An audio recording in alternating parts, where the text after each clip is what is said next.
Hello, hello! Welcome back to Brenda's Books. This season, I will be narrating for you the young adult romance Blemished Beauty by Brenda Hodnett, which, by the way, you can buy the printed copy of on Amazon.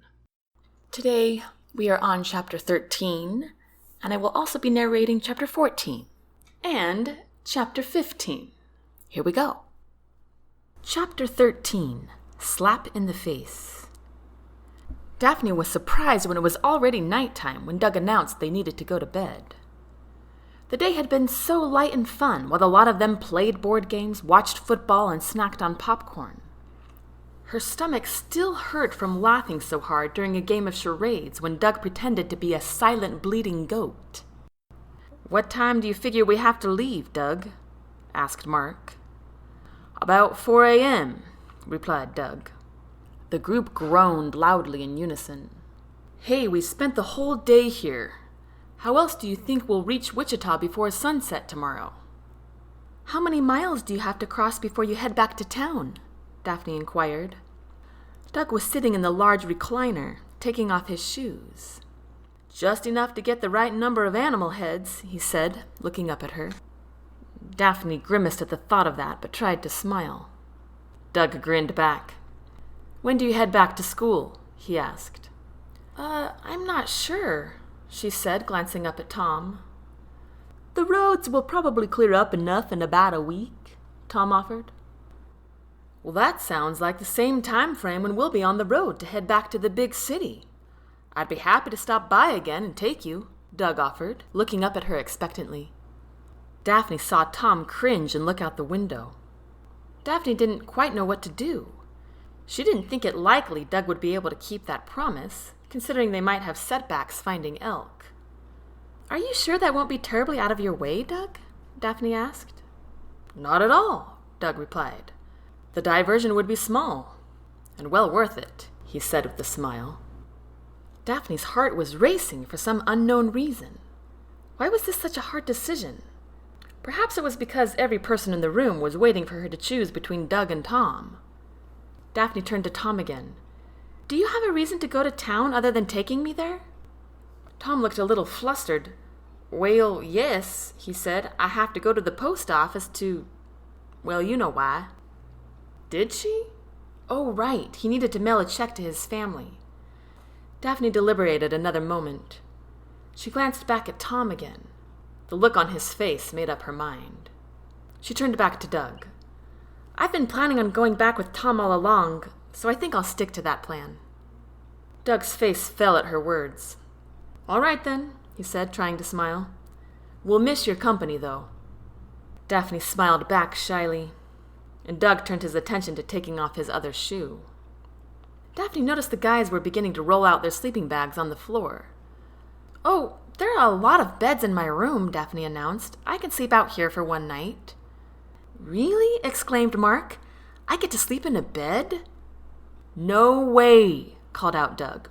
"We are not kicking a lady out of her bed. There's plenty of space for us on the couches and floor." "Oh, no, really, Doug, I don't mind," Daphne protested.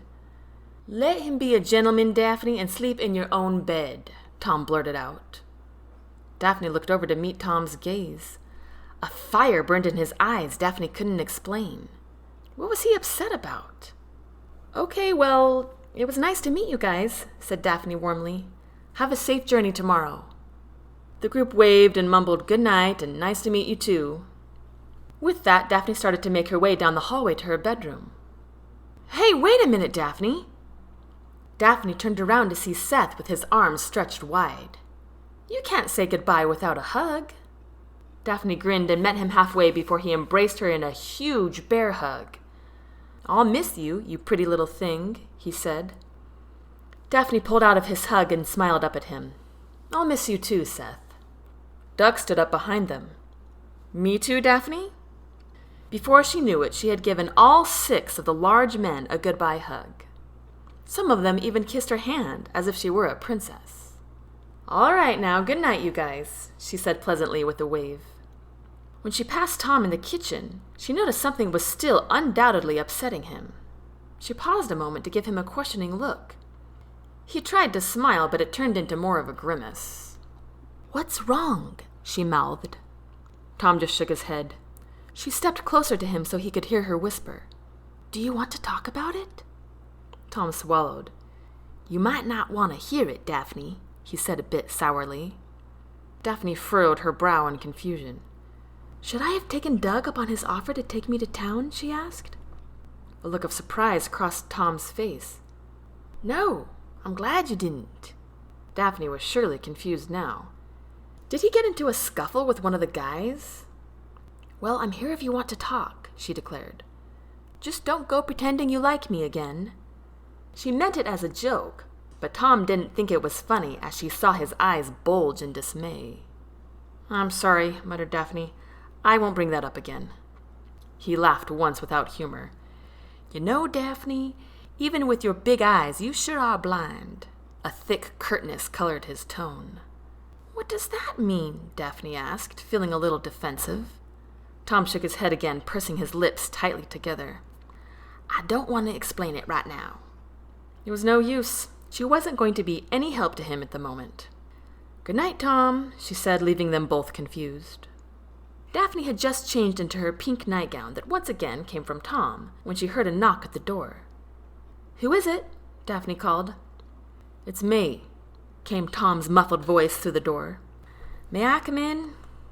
Daphne walked to the door and unlocked it. She cracked it open just enough to make sure it was only Tom. A nightgown wasn't exactly the attire she wanted the others to see her in. Tom was alone, so she opened the door and motioned for him to come in. She closed the door behind him and then walked back and plopped herself on her rosy bed. Tom stayed a good distance away. She realized the few times Tom had been in her room, he had always done this. It was very gentlemanly of him, and she appreciated it.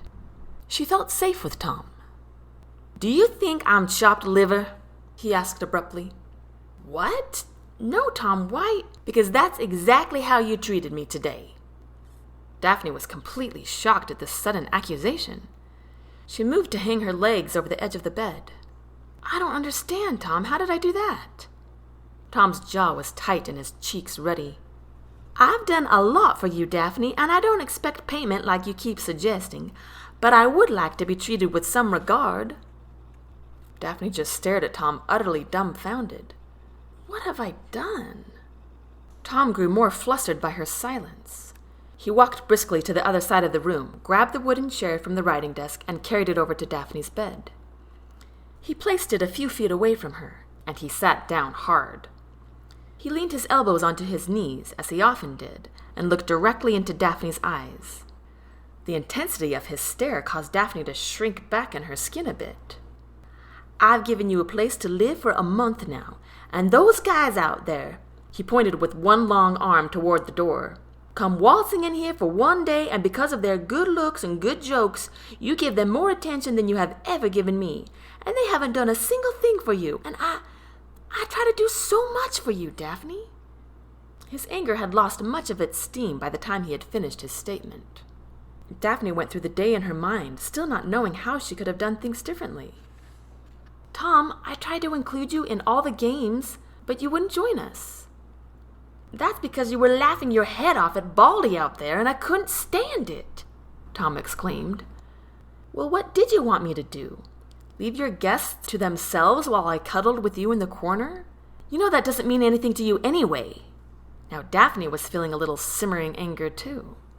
Tom's face hardened as he pointed a finger at her. "Don't you dare say that to me again," he said, his voice low. "You don't get to decide what means something to me and what doesn't, because frankly, my dear, you haven't a clue." "Oh, don't I?" Daphne shot back.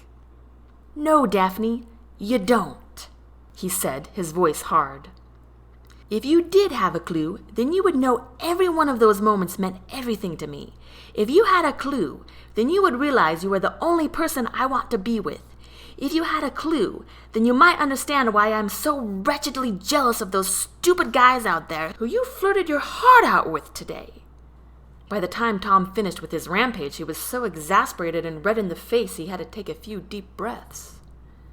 "I've been a lot of things in my life, Daphne, but I have never been fake. The only reason you don't believe me is because you're too insecure about yourself." Tom's comment felt like a slap in the face. Daphne sensed her heart race even faster with adrenaline, but she couldn't move her mouth to cut in. Tom continued his charge against her in the same curt tone. "You're so worked up about one little thing that's wrong in your life that you refuse to see all the other good things and accept someone who truly cares about you." He was losing steam again as he took another deep breath. "Like I do," he said, his tone uneven. Daphne had absolutely no words for this. This was unbelievable. Tom sighed heavily again, sounding frustrated. "I didn't mean to come in here and lose my temper. I'm sorry," he murmured, trying to bring his breathing back to normal. He looked Daphne in the eye. "I'll leave you alone tonight, but please tell me whether or not you want me sooner rather than later, okay? I can't bear this much longer." Daphne stared at Tom, completely speechless. Tom swallowed hard and rubbed his hands together slowly, not meeting Daphne's eyes. "I know you deserve someone better than me, but just tell me how you feel soon, please." Daphne's heart was beating so furiously inside her chest she was sure it would burst at any moment. Tom looked up at her again. "Can you give me a nod or something?" he asked. Daphne nodded. Tom ran a hand through his hair, and Daphne found herself following the motion with her eyes. Tom rested his gaze on her face again. He shifted as if he were going to get up, but then stopped again to stare at Daphne a little longer. "You really did look gorgeous today, Daphne," he said softly. Daphne felt her cheeks burn as Tom got up from his chair and returned it to its proper place at the writing desk. She couldn't look at him as he left the room without another word. Chapter 14. Rude Awakening. Daphne was sitting on her bed reading a fantasy book, trying to keep her mind off Tom. It was too much for her thoughts to handle at the moment. All was quiet in the front room, so Daphne figured everyone must be close to sleep. She slipped on her slippers and tiptoed to the bathroom, bringing her facial cleanser, that Tom had bought, of course, along with her. She washed and rinsed her face twice, so when she dried it, she wouldn't leave behind a residue of makeup on the towel. As she opened up the door, she was surprised to see a figure standing just outside. It was Mark, the guest with the crooked teeth. He blinked in the light of the bathroom for a second before he saw Daphne. "Hey, whoa!" he exclaimed. "You look like a different person." "Excuse me, Mark," Daphne said, feigning indifference to his statement. "It's a good thing you wear makeup in the day, Daphne," he snickered. Daphne scooted around him and out the threshold. "Hey, Daphne," greeted another voice. It was Seth this time. "Look at this," cried Mark as he flipped on the hallway light. Daphne blinked in the brightness. Then she saw the look on Seth's face. He looked surprised and a little appalled. "Your beauty queen has a face full of zits," Mark taunted. Seth looked a little embarrassed at Mark's comment. "So what, Mark? Get out of my way so I can pee." Daphne was too mortified to say anything, so she spun around and scurried back into her bedroom, closing the door behind her. Instantly she found she was out of breath. She heard Tom's bedroom door open, but she was too frazzled to concentrate on what he was saying. He sounded angry. Daphne walked slowly to her bed as Mark's loud, menacing voice pierced her ears. Give me a break. I just found it funny everybody was all over her today when really she—" "Shut your face," Tom shouted. "Just shut up." It was Doug's voice she heard next. "What's going on? Doesn't anybody want to sleep tonight?" 3, maybe 4 of them were all talking at once. Daphne couldn't make out what anybody was saying, nor did she want to anymore. She lay down on top of her bed and tried to breathe without letting the tears come. That effort didn't last. Before long, she was shaking with sobs as the yelling in the hallway continued. "You can't kick us all out because of one idiot," Seth shouted. "Oh, yes, I can," Tom hollered back. "I don't owe you anything." "That's not what you said," Doug argued authoritatively. "You never said it would be all of us." A slight pause occurred in the dispute, and then Tom spoke. "Fine. Everybody but Mark can stay. He's the only one who broke his promise." Mark screamed a stream of profanities so loud Daphne had to cover her ears. Everybody was talking all at once again. Daphne promptly stood up and marched her way to the door and opened it abruptly. All heads turned sharply in her direction. Daphne was surprised to see all the men crowded into the hallway. She forced herself to speak in a composed manner. "Don't make him leave, Tom. He might die out there alone." "That's fine with me," growled Tom, his face enraged. Mark took one giant swing at Tom, but Tom pushed him over to the side before Mark's fist reached his face. Mark scrambled to his feet to lunge at Tom again, but Doug was behind him and held him fast. "Get a hold of yourself, man," Doug spit sternly, "or your job is going to be at risk too." He glanced up at Daphne as Mark futilely tried to squirm free. He looked surprised and abhorred, just like Seth had. When he saw Daphne staring back at him, he quickly smoothed out his expression. Resentment seized her. How dare he flirt with me all day today and then give me a look like that? Daphne turned her gaze back to Tom. "Tom, please don't kick anyone out." Tom had his hands on his hips and he was breathing heavily. He glanced back at her with so many emotions on his face, Daphne couldn't pinpoint a single one of them. "Fine," he finally said, "if that's what you want." Daphne nodded and shut the door again. "Aw, isn't that sweet?" Daphne heard Mark say. "He'll do anything for his girl." "Shut up before I change my mind," Tom yelled at him. Daphne closed her eyes and inhaled deeply. She hated, simply hated, that Tom was being mocked because of her. She walked to her bed, completely incapable of stopping the coming sobs. She was grateful at least she didn't make a sound. The boys took an eternity to quiet down, but eventually they did. Now the cabin was completely silent, besides the spontaneous popping and crackling of the subtle fire in Daphne's bedroom. She rolled onto her side so she could glance up and out the window to see the shining moon streaming through the sky and down to her pillow. She had to get out of here. She couldn't bear it another minute. Her bedroom door clicked open behind her and then closed again. She wanted to roll over to see who was invading her privacy, but she found she couldn't move. Now someone was climbing onto the bed, scooting his body next to hers, and wrapping his arms around her. She didn't see his face, but she knew it was Tom. This only caused her to cry more. Tom said nothing as he kissed her hair over and over again, and gently stroked her shoulder all the way down to her fingertips and then up again. He did this over and over as Daphne continued to weep silently. He didn't speak, and she didn't want him to. She was just glad he had come. Chapter 15. Blue in the Face. Daphne awoke in the morning, feeling like she had just been buried in wet cement.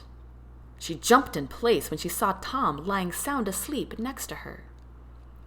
They were both still on top of her comforter, and Tom was still in his t-shirt and jeans from the day before. Daphne glanced over his bulging biceps under his short sleeves, as she recalled how last night Tom was able to push a plunging Mark who was bigger than he over to the side with seemingly little effort. Slowly, Daphne sat up and got to her feet, trying not to move the bed too much so as not to wake Tom. She put on the fuzzy slippers she was growing to love and shuffled her way out the door to the kitchen. She flicked on a dim lamp at first to see if the men had left. They had. The only lingering sign they had been here were the indents their sleeping bodies had made in the long carpet. She sighed with relief. Quickly, Daphne mixed up some flour and butter and frozen blueberries, poured them into small muffin holders, and put them into the oven to bake while she took a quick shower. When she got out, she could already smell the fresh muffins. Moving as fast as she could, she slipped on a sparkly blue sweater and black jeans. Daphne got to the kitchen just in time to get the muffins before the timer went off. She pulled them out of the oven and set them on top of the stove. She admired the lovely golden tint on each of them. "Perfect," she said out loud. She scurried back to the bathroom to put on her makeup. After last night, it was just too humiliating to go without it, even if she were just around Tom. She didn't want to risk waking Tom up with a hairdryer, so she brushed her hair straight and let it hang to dry on its own. When she came back into the kitchen, she was surprised to see Tom standing by the stove, frying some eggs. He glanced up at her and smiled. "Good morning." "Good morning," she returned, putting her hands in her back pockets. "I didn't hear you get up. I wanted to make you breakfast." "You did," said Tom. "Those muffins look amazing. I loved waking up to the smell of them. It reminded me of home," he said, flipping an egg. "Is that a good thing?" Tom glanced up at her and smiled. "Absolutely." Daphne stared at Tom as she thought of his angry words last night. Everything he had said was true, but it still cut her to the quick. Tom glanced up at her again. He placed the spatula in the pan and turned to face her. "What's wrong?" he said softly. Daphne wanted to speak, but her emotions were coming to the surface again. She took a deep breath to keep her tears from spilling. Tom walked slowly and stopped right in front of her. Although he didn't touch her, Daphne found she wanted him to. "Daphne," he said softly, meeting her eyes. "You've done so much for me, Tom, and I don't know what else to do to show you I'm grateful." Tom continued his gentle stare. "How about a hug?" he whispered. Daphne wrapped her arms around him, and Tom embraced her tightly but tenderly. "Daphne, I was wrong to accuse you last night. You've always been grateful, which is one reason I love you." Daphne froze at his words. Tom began slowly to caress her back. "Please believe me, Daphne. I love you so much," he was whispering now. Daphne squeezed him tighter, but was at a loss for words. "The only reason I said you weren't treating me well is because I was so jealous of those daft guys who flirt better than I do. You don't have to be jealous, Tom. I don't want any of them. I want you. Only you." Tom pulled out of the embrace just enough to look Daphne in the eye. "You do? Do you really, Daphne?" he asked with a pleading yet hopeful expression. Daphne nodded as a tear streamed down her face. "I have for a long time," she whispered. Tom's eyes swelled, and without another moment's delay, Daphne's face was in his hands, with Tom's lips pressed against hers. They were soft and warm, and hungry, and tender and inviting. After a short, passionate moment, he stopped and rested his head against hers. "Thank you for believing me, Daphne," he breathed. Daphne and Tom were sitting on the sofa. Tom had one arm around Daphne, and his other hand was playing with her fingers. Completely delighted with this, Daphne snuggled into his shoulder. Tom hugged her closely to him. "That was a terrible movie," he announced. "We should celebrate now that it's over," he murmured, and leaned in to kiss her on the lips. Daphne kissed him back for a moment. "I can't believe I'm going back to real life in a week. I feel like I've known you forever." Tom gazed at her in a way that was beginning to feel familiar. "I agree," he said, as he resumed playing with her fingers. "I can't wait to get back to the city so I can start taking my antibiotics again," Daphne declared. "Antibiotics for what?" "For my rosacea." "Ah," said Tom. "Will that make your rosy cheeks go away?" "Somewhat." "That's a shame," Tom said, staring at her with probing eyes and a slight grin. Daphne blushed all the more and looked down at her hands. "Would you be able to spare an extra day to come visit my dorm room when you take me to the city?" she wondered, looking back up at him. Tom raised his eyebrows. "Of course. Will you be able to spare a day and meet my family?" "Yes, I can, but your entire little town will hear about it, I'm sure." One side of Tom's mouth curved up a bit. "No doubt about that." "I'll wear makeup in public, so you don't have to be ashamed of me." Tom threw his head back to look at the ceiling. "Oh, Daphne, if only I could tell you how striking you are." Daphne was glad Tom was looking at the ceiling at that moment, as she could feel her blush was worse than ever. "And besides," he declared, looking back at her, "I loved you before I ever saw you with makeup or a fancy dress on." "So you won't be ashamed of me?" Daphne asked hopefully. Tom frowned with deep disappointment on his face.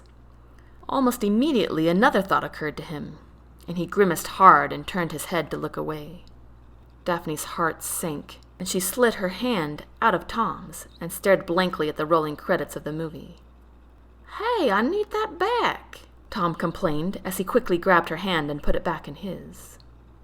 You will be ashamed, Daphne accused. I can see it on your face. Tom looked surprised and confused for a moment, but soon understood. He shook his head swiftly. No, not at all, Daphne. That's not what I was thinking of. What else could it be? She challenged. Tom sighed heavily, suddenly looking very uncomfortable. Daphne was uncomfortable too, so she grabbed a handful of leftover popcorn sitting on the coffee table in front of them. She chewed and watched Tom as she patiently waited for an answer. Tom hesitated. You might be ashamed of me, Daphne, eventually. Daphne rolled her eyes. That's the most ridiculous thing I have ever heard, she argued, grabbing another handful of popcorn and tossing it into her mouth. Tom replied firmly, Don't roll your eyes at me. And no, it isn't. I haven't told you a lot of things. I'm not as good of a person as you think I am. Daphne couldn't help but roll her eyes again. And what have you done that's so awful, Tom Moulton? She pressed, stuffing her mouth once more. Tom glanced at her with uncertainty in his eyes. He let out a big, slow gush of air as if to calm himself. I guess I do need to tell you before we get married. Abruptly, Daphne gasped, causing the popcorn she was chewing to block her airflow completely. She tried to cough and breathe at the same time, but neither was working. Tom was slapping her on the back, but the force of it only seemed to make it worse. The room around her was getting blurry, and the air that should have been escaping her throat exploded inside her head. She stood up and pressed her palms to her temples, expecting to black out at any moment. She felt an incredible force under her sternum, like someone was punching her from the inside out. The lodged kernels ripped their way through her throat and mouth, flying across the room and landing all over the floor. Now Daphne stood in place, coughing and hacking for a good minute or two. Tom was back to slapping her on the back. He was saying something too, but Daphne couldn't understand what it was. Finally, Daphne stopped coughing and could focus on breathing. Tom helped her sit back down on the sofa, and he sat down next to her. He had his hand on her upper back, trying to look her in the eye. Are you okay now? He asked. Daphne nodded, still breathing heavily. Tom rubbed his hand smoothly back and forth over her shoulders. Good night, that scared me to death, he cried in hushed tones. Daphne put her elbows on her knees and her head in her hands. I thought I was going to keel over right there and then. Me too, Tom breathed, still rubbing her back. As Daphne leaned over farther, she felt a piercing pain in her side. Ah! She exclaimed abruptly, jolting back and grabbing her side. Tom glanced down to where Daphne's hand was. Are you all right? Did I hurt you? Daphne cringed as she rubbed her sore spot. Yes, but it's better than being dead, so thank you, she muttered. Tom exhaled deeply. I'm so sorry. Daphne tilted her head slightly, giving Tom a disapproving look. Don't apologize, thank you, she said solemnly. Tom gazed back and nodded slightly. I guess I won't mention marriage again while you're eating, Tom declared. Daphne turned her head sharply, and the two just stared at each other with unfathomable, questioning looks. And that concludes Chapter 15. I hope you liked all 3 of those chapters. I decided to give you 3 chapters today since they were relatively short. Aren't you glad they finally kissed? I hate those books or those movies where it takes them like 7 books or 7 seasons to finally kiss. It's like, come on, just do it. Like in Anne of Green Gables, it's like 7 books before Gilbert finally kisses her. Come on, Gilbert. Oh well, I love Anne of Green Gables. Love that series. Anyway, we've got some more drama coming, more exciting things coming. So I hope you come back next week. And just as a side note, I have some good news. I have a children's story called The Witch's Rose, which is a children's magical story. So if you have kids who like a little bit of magic in their life, I hope you grab a copy.